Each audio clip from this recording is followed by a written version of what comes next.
Professor Pete. Welcome back. We are continuing with animation.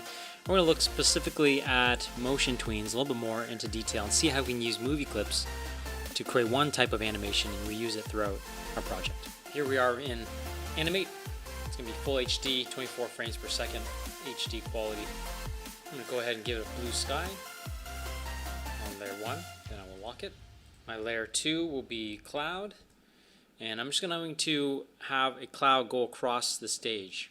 So I'm going to just quickly draw basic cloud, double click on it, and I need to convert this to a symbol. So F8, convert to symbol, and this will be first a graphic, and then we'll put it inside of a movie clip. So there it is. Now we'll convert it to a movie clip, which will allow us to have a timeline. I put the word MC in front of it, so that way I know it's a movie clip, and now it'll have its own independent timeline.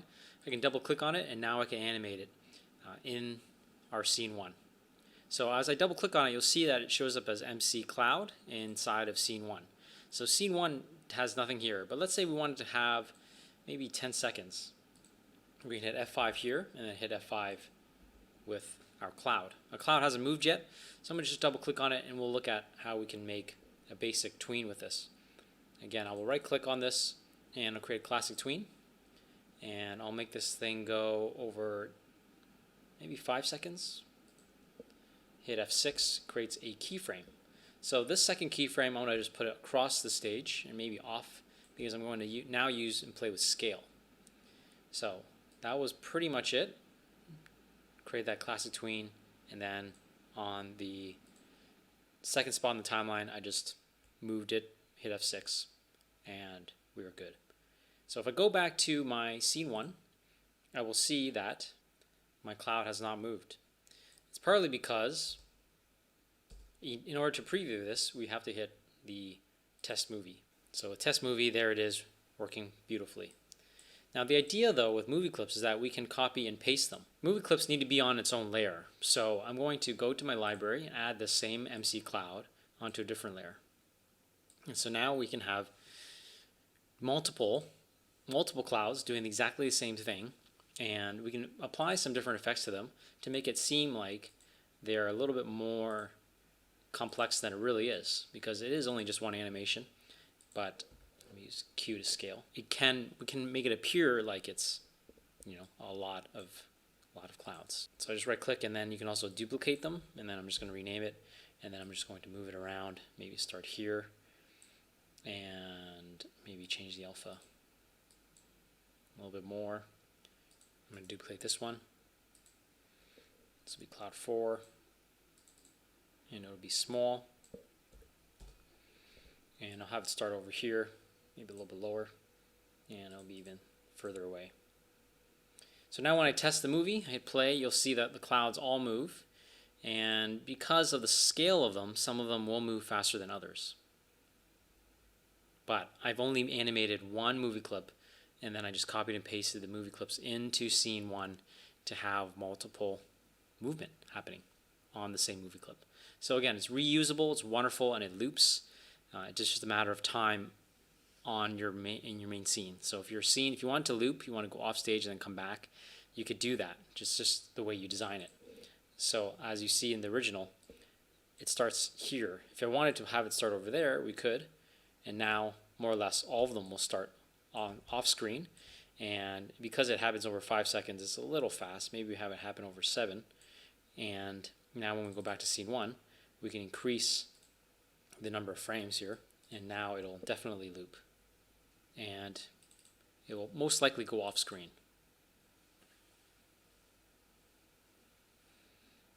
Alright, and then it comes back. So you can see there's a slight hiccup on that one because it was centered on the stage. It comes back centered on the stage.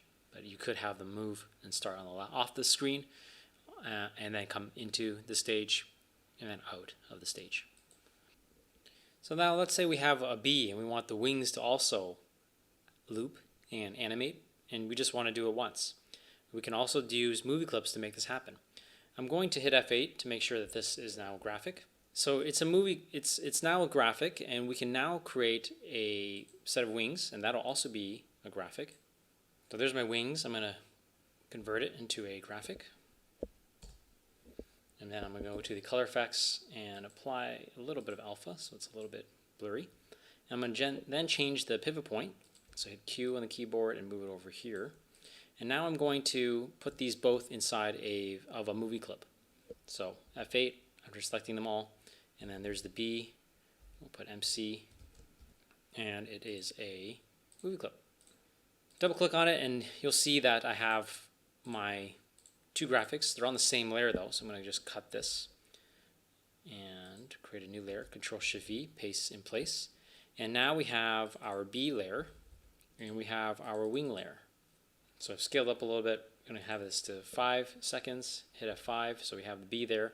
We don't have the wing yet, but we'll hit F5 there too, since it is a graphic now. We now can convert it to a movie clip. It's called MC Wing. And now when we double click on it, we can animate this one. And we can have it animate in 5 frames. Right click over here and create a classic tween. And I'll need to remove all these frames. We don't need that many. We'll go with maybe 8 frames. So I'll remove frames here. We will hit F6, so that way we have the restart position. But in between, we want it to rotate. So I'm going to rotate it like this. So it does this over and over again. And again, this is going to loop over, in this case, 7 frames. So now we go back over here, and I'll make sure this keyframe is at the beginning. So for some reason I have 2 keyframes, but I'm dragging it over, and now there's the B wing. So we do want to test it, but we don't want it to test the movie. We want to test just the scene. So the whole movie, all the scenes, is called a movie, and one scene, for example, this movie clip, is called test scene. So there it is. It's off on the corner. The wing is moving, but because of the background, it doesn't show well, but it's working. We can make sure the wing goes behind the B, and that'll help a little bit. But now we are ready to copy this wing. So we can right click and duplicate it. So now we have 2 wings, and we can rotate it so that way it rotates on the proper pivot point. So now we can see how it looks like in the scene 1. The B is there.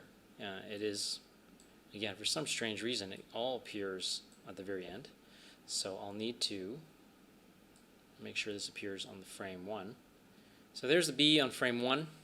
The wings will animate, okay, as you see there. The rotation didn't work so well, so we got to fix that, and we'll have to rotate it back, and we'll have to scale it this way. So now when we watch it, it is working beautifully. Now we want to maybe animate the B, and this is where we can put our motion tweens. So I will create a classic tween, and we'll have it start off screen, maybe over here, and maybe rotate it a little bit, and over 3 seconds it'll come in up here. On 6 seconds maybe it's down here, and it'll rotate, and then further along, 9 seconds in, we can have it down here, and then finally to finish off we can have the B off screen like that. So when we test it out, this is what it looks like. Again, I probably could use a little bit more rotation. It is very linear in the way that the B is moving, but I wanted to show you how to use movie clips and the power of movie clips, how we can copy paste them in different ways and use them. So a movie clip is within a scene. Inside that movie clip has its own independent timeline. And then within that movie clip, you can have another movie clip that also can loop. And that's what I did with the wings. I showed you an example of the clouds, which really is just one movie clip that's on the scene, whereas the B is a movie clip, and then the wings is another movie clip. Anyways, tons of movie clips. That's Animate for you. Professor Pete out. Keep learning.